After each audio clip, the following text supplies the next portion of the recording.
यहाँ हेर्नुहोस् न म चाहिँ यसरी गर्छु हो म चाहिँ किमा अब यो कोपीलाई यत्रो पिस गरेँ होइन अनि यहाँ हाल्छु हाम्रोमा चाहिँ किनकि चप गरी बस्दैन नि त अब ज्यादा बनाउनु पर्छ टाइम लाग्छ हैन यसो गर्यो यहाँनिर छिटो हुन्छ यसले चाहिँ जति सक्दो अब यसको यहाँ लायो यसो गर्यो चम्रो हुन्छ कोही बेला त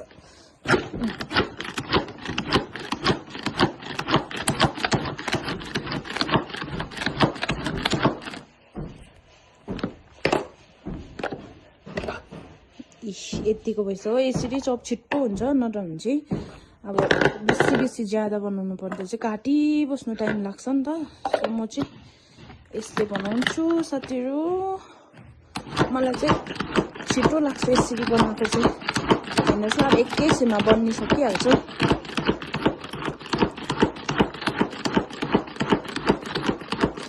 कत्रो सानो राख्ने भने हुन्छ हो अलि ठुल्ठुलो राख्ने भने हुन्छ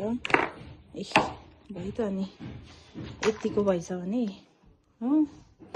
छिट्टो हुन्छ मलाई चाहिँ जति सक्दो छिट्टो लाग्छ हातले काटी चप गरिरहनु परेको भए चाहिँ